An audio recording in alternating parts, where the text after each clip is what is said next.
As we come now, therefore, to wisdom literature, we're going to be looking at the typical wisdom sorts of things, Proverbs, Job, Ecclesiastes, but we're going to also add one book that is not actually wisdom literature, but it fits conveniently in here, and that's Song of Songs. I guess in many ways there's a lot of wisdom there, but it's not typically understood as wisdom literature. When we come to the wisdom literature then, we're going to be looking at how God is trying to teach his people to unlock the best sort of thinking, and really living is not just how to think, but it's really also how to live. What is it that God is intending them to do, not just to think? Wisdom literature is what we would call practical theology, what I think of as probably the most practical theology. It is theology that works in everyday life. And in many cases, it's not absolutes, but as we shall see, wisdom literature gives principles, it gives direction, it gives ways to think and ways to make decisions for any kinds of situation. I'd like to consider then how we understand wisdom. I'm, in a long way, I guess you can say, I'm defining wisdom as the skillful application of knowledge and abilities, both on a broad scale of life and living, or on a smaller scale to a particular task, in order to accomplish the best and most productive end in light of God's ultimate perspective and control. I've already mentioned this somewhat in the first video, but kind of a long way to say God is teaching us not just what to think, but how to think, and how then to make the sorts of decisions we need to live skillfully and have the best righteous accomplishments because of who he is. This means that wisdom is fundamentally a set of skills. In fact, it's interesting, in Exodus, where God chooses certain men to lead in the production of the tabernacle, it's said that they are wise, but actually it's wise in the use of metals and weaving and all sorts of things, building materials, so that they can accomplish the very best ends, that is, the building of the best tabernacle possible for God's glory. So wisdom is, bottom line, skill in living. Wisdom is skill in making good decisions in order to maximize one's potential and maximize one's life with regard to righteousness, not just most money, but the best way to live for God's ends. It becomes wise living then. It's prudent daily choices. It is choices that are living up to God's potential, that are accomplishing the best end. It's not the end justifies the means, but it is the means leads to the righteous end. And that's really what Proverbs is all about. Wisdom in Proverbs, then, defined by Derek Kidner in his little volume, is wisdom consists in the shrewd and sound handling of one's affairs in God's world in submission to his will, which is very similar to what I've just said. Wisdom is an interesting animal. It is curious because when we come to wisdom, we realize that there is a riddle in wisdom itself. It is both something you have to pursue or seek, and it is something that you can only get from God.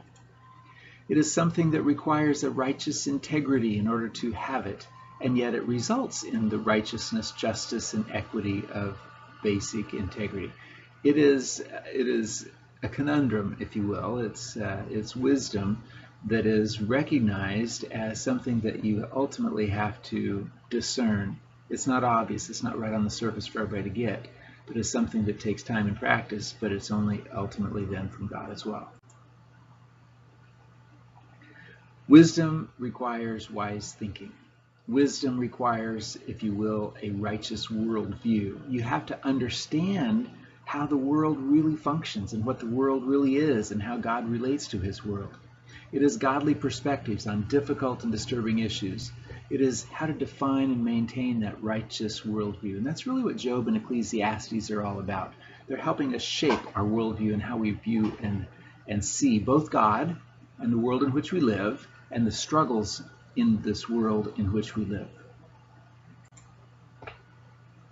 Wisdom then is fundamentally and profoundly theological. Wisdom is not merely a secularization of good decision making, but wisdom is a good decision making based in the very character of God himself. is centered in Torah, meaning wisdom cannot stray far from the fundamental instruction, and that's the way I would define Torah. It's not just laws, but it's instruction, it's teaching. And wisdom cannot stray from the fundamental teaching of the nature of God, which is what God is doing in Torah itself. It's founded in the Lord because God is the creator of all of this world, all of the universe. As such, God is the center of what wisdom is all about, and so wisdom must, of necessity, be founded in him. The fear of the Lord is the beginning of wisdom. That's the foundation. Wisdom is built into the very fabric of God's creation. In Proverbs chapter 3, we see wisdom in creation. In Proverbs chapter 8, we see wisdom at the beginning of creation. We see that wisdom is the foundation, if you will, of what God did when he created, so that wisdom actually works in his world because he created it that way. It is profoundly practical. Wisdom is something that affects every aspect of every day. Its practicality begins with perspective. It is a perspective on living. What are those perspectives? Well, wisdom establishes a basic view of life. It's man's role, God's role, the purpose for living, what life is all about, where meaning is found, what is meaning, what is important, what is ultimately important. All those things are part of wisdom.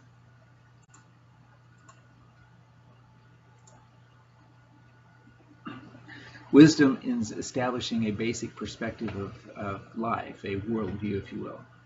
Helps us to understand not only man's and God's roles and purpose in living, but it also helps us understand how moral judgment should be made. Moral judgment has to be based upon some standard. God is the standard. Apart from God and apart from a standard, there is really no morality.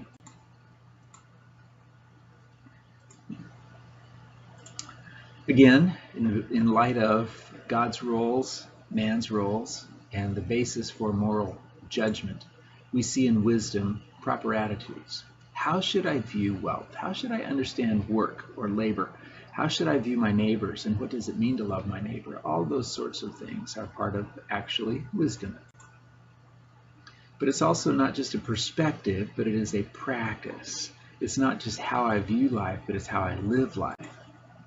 Wisdom gives specific examples. What should I do in specific difficult situations? And sometimes it doesn't give me an answer. It gives me probabilities, it gives me perspective, it gives me ways to think about it and ways to make those decisions. Wisdom also gives principles for how to evaluate actions, attitudes, and goals.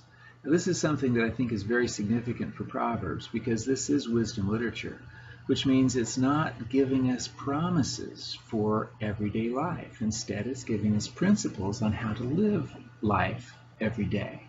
There's a huge difference because if I see wisdom as promises, then in Proverbs 22:6, when it says, train up a child in the way he should go, and when he's old, he will not depart from it, I assume that I have control over the ultimate state of my child. And if they turn out badly, it's my fault as a parent. Now, certainly it could be my fault as a parent, but it's not just my fault as a parent, because that child has responsibility for how they will choose to live. And in fact, they have responsibility before God as to how they will choose. God holds them accountable, them responsible. So it is not merely a promise, but it is actually a principle. It is practice that I need to consider and use so that I can accomplish the best ends. I need to train my children in wisdom so that they will learn wisdom and live wisdom, because that's what happens when they learn it, when they really get it, when they really understand it. But that's not a guarantee that if I do everything right, they will make all the right choices. Of course, wisdom also tries to motivate by teaching and demonstrating the consequences of actions. And so the motivation in wisdom is strong. It gives the contrast between Lady Wisdom and Lady Folly. You follow Lady Folly, you're going to die. You follow Lady Wisdom, you're going to live. Those are strong consequences motivating the young man to make the right choice. There are a number of different kinds of wisdom literature, and we see a bunch of them here in the wisdom literature that we're going to be studying, Proverbs, Job, Ecclesiastes. There's instructional genre, which actually we see in chapters 1 through 9. There's proverbial sentences, which we see consistently in chapters 9 through about chapter 29. We see riddles, we see fables, we see dialogue, we see autobiographical narrative, actually part of chapter 30 or 31. We see prophetic address. So there's a number of different kinds of wisdom literature that are being used, and of course we need to approach each of those slightly differently, but yet there are some conventions that help us to understand all of them. Wisdom is also poetry. All of these are poetic, which means not English poetry, but Hebrew poetry. It is the kind of poetry that it was written in, not the kind of poetry that we tend to read today, which means we have to recognize that we will be reading them differently than we would read a set of Wordsworth or of Percy Bysshe Shelley or something else. We might be looking at modern poetry or free verse, and again, very different from what we have in Hebrew poetry. So we need to recognize that and understand some of those conventions, and we'll talk briefly about those. Because it is poetry, wisdom literature has significant impact. It impacts the reader because it's catchy, it's pithy, it's short, it's straight to the point. It grabs your attention. It is also emotional because it's poetic, and it is instructional or didactic. It teaches us. All of these things are significant, but the poetry, the art of the poetry, helps the reader to understand these, but also to be impacted by them. Wisdom literature, then, as we're going to see, is significantly better understood if we understand the way it was written. If we understand the point that it is being written for, if we understand what we are supposed to get out of it.